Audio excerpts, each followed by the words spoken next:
Good afternoon, Your Highness, and thank you very much for your time. You are one of the most regarded and respected voices in the Arab region and in the world geopolitics at large.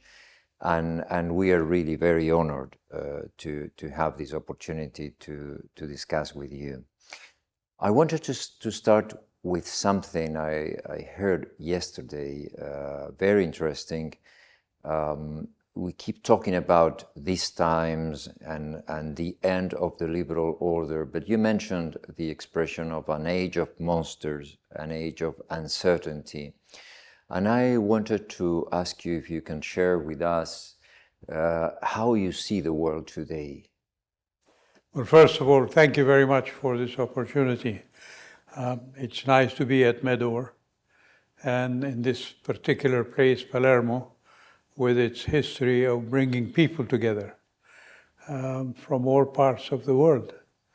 So I am very pleased to be able to participate and to answer your questions. As I mentioned yesterday, quoting an Italian philosopher, Mr. Gramsci, who said that now we're in the age of monsters. And I don't have to be too reserved in saying that we are living in an age of monsters. We see what is happening in Palestine, we see what's happening in Ukraine, we see what's happening in Sudan, we see what's happening in other places around the world.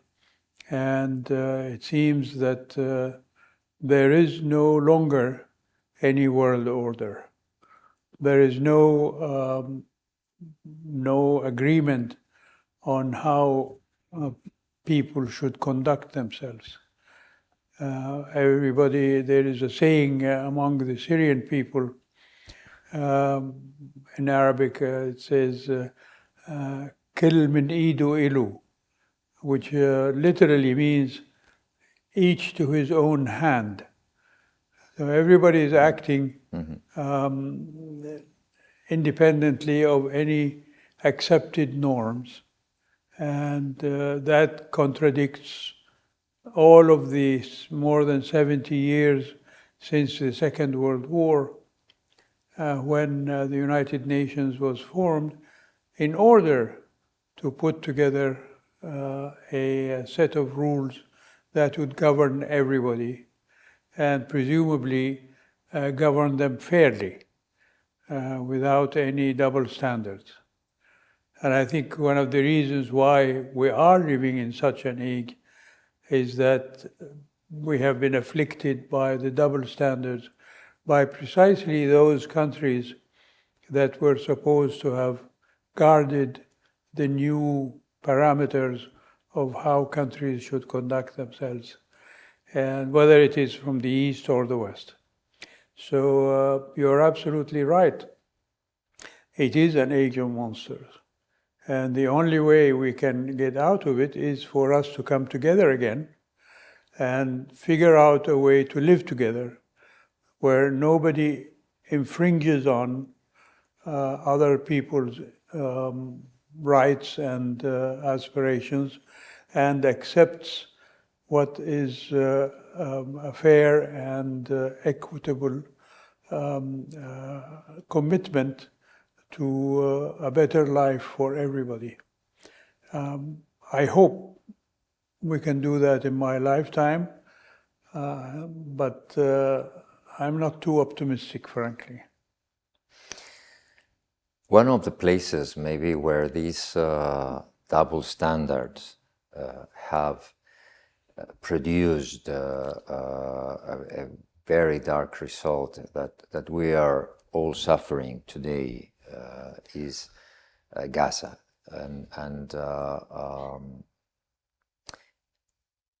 Your Highness played a role when the Saudi peace proposal was made more than 20 years ago, and it remained as a key reference in the region.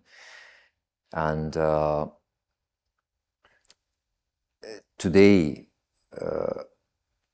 when we see this picture of extreme violence and extreme isolation, neglecting the international community, we think again of this idea of a region where peace, equality, no double standards, and normalization could happen. Even in recent years, the idea of normalization with Israel in the hope of peace was made from a different perspective with the Abraham Accords. And today we are lost. I have the feeling that we are all lost and in a labyrinth of darkness. Where is the hope?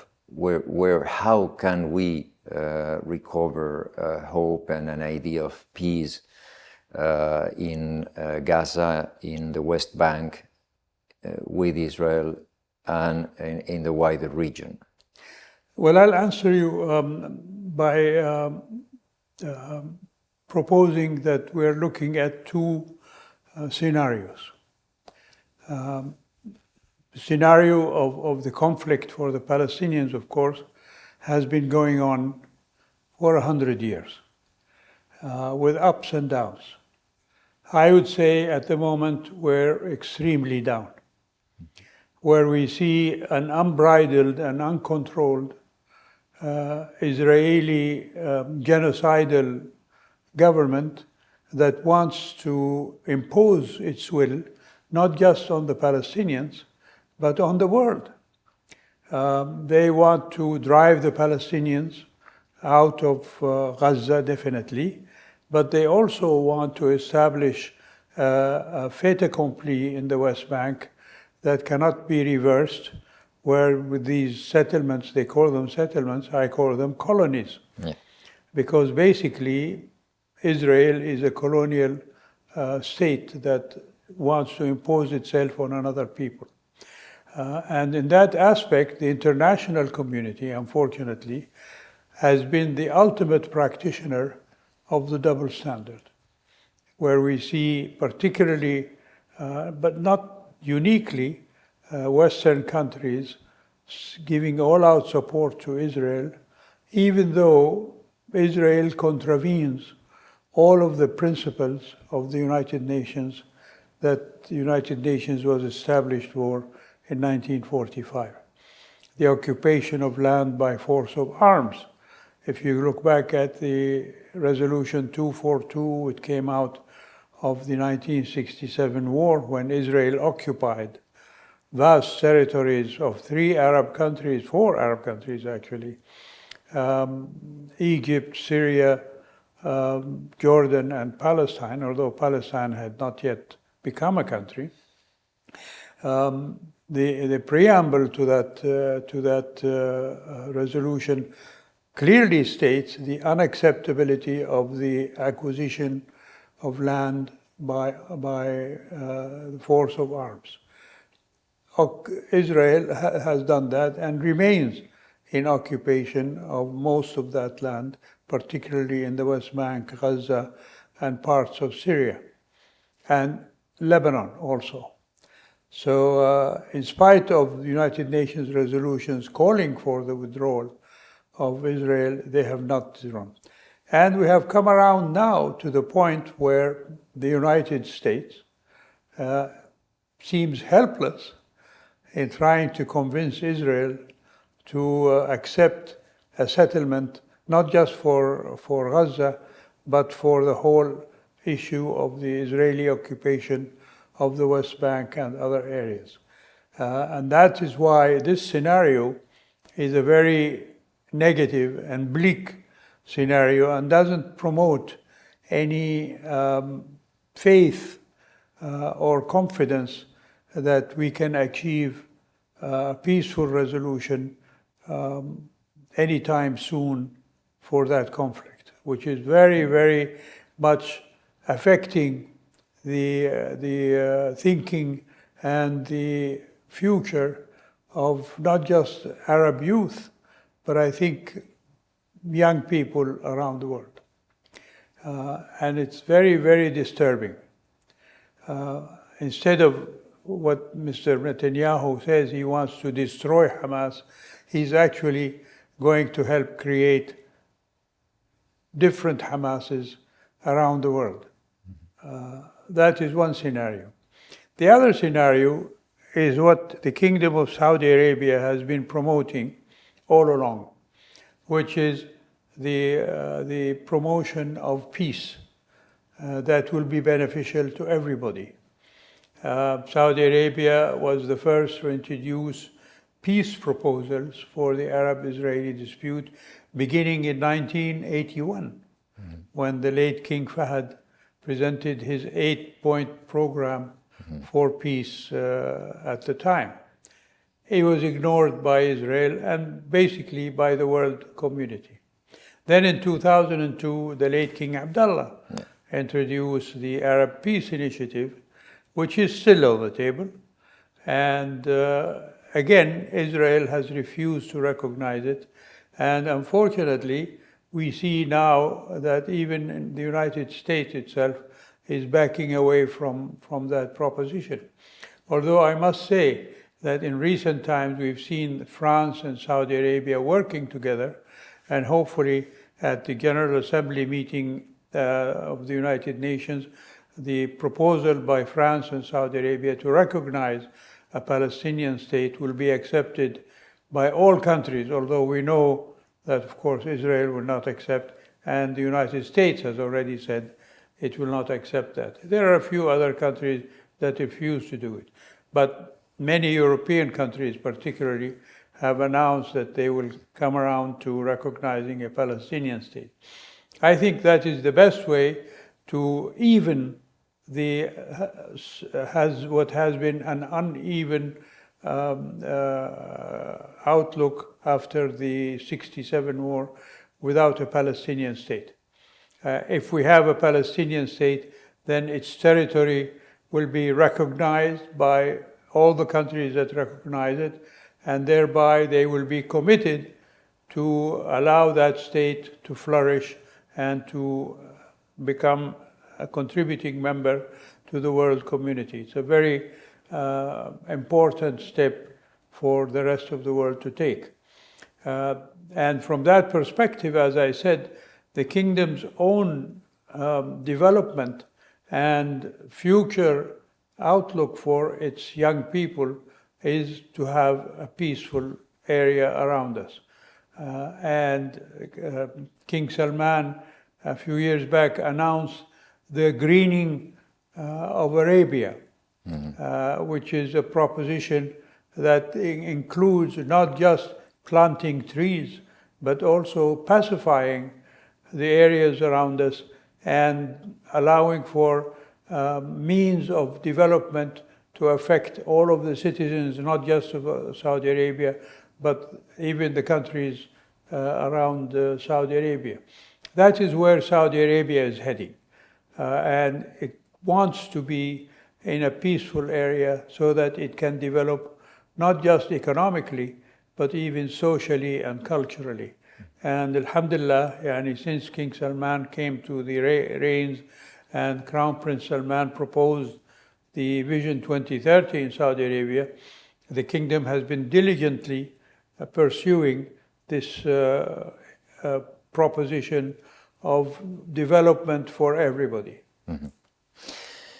You mentioned something very interesting. The result of this situation could be the creation of different Hamas in different places. And it made me think of something I read yesterday in the Spanish press. There is a debate in Spain on advancing the age to vote from 18 to 16. And the author of the article was saying there are polls that suggest that a very high percentage of these votes would go for extreme options, not for the moderate ones, but for extreme options on the right, on the left. And it's a trend that we have seen in many countries in the world, in the north, in the south, east and west, that there is a temptation in these moments of polarization and uncertainty for the future, and particularly for the future of the youth, that this temptation for extreme or even violent,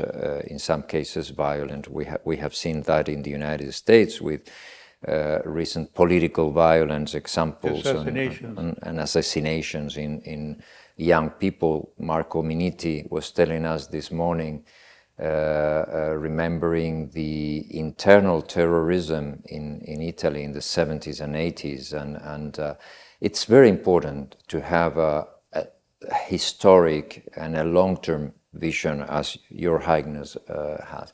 And I was wondering, I know your personal interest on the youth and in your family, in your entourage, what could be your message to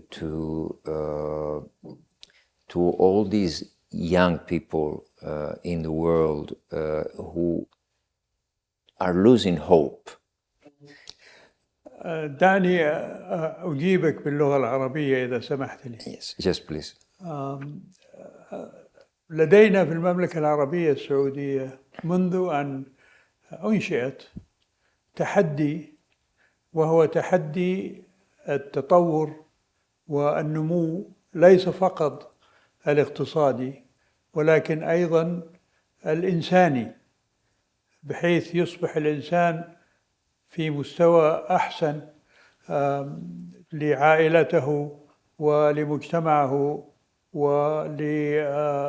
وللعالم كله. الملك فيصل الله يرحمه قبل وفاته بيوم واحد سئل من قبل صحفي أمريكي: كيف ترى المملكة العربية السعودية بعد 50 عاماً؟ كانت إجابة الملك فيصل الله يرحمه: أرى المملكة العربية السعودية بعد 50 عاماً أن تكون مصدر إشعاع للإنسانية. وهذا التعبير يعم الجميع، وليس فقط الشباب ولكن المجتمعات كلها، كباراً وصغاراً، نساء ورجالاً، شيوخاً وأطفالاً.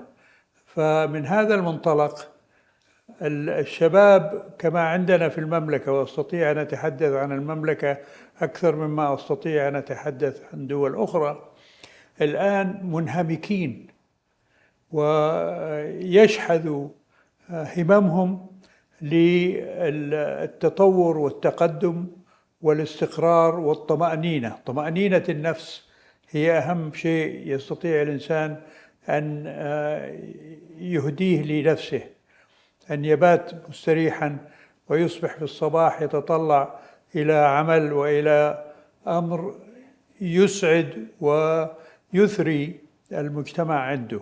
وأرجو أن الشباب في العالم يتجه لهذا الاتجاه، أن يكون مثري لمجتمعه وسعيد في نفسه وفي عائلته، ولا ينسى أن كما قال الشاعر العربي: إن الأمم الأخلاق إن ذهبت أخلاقهم ذهبوا.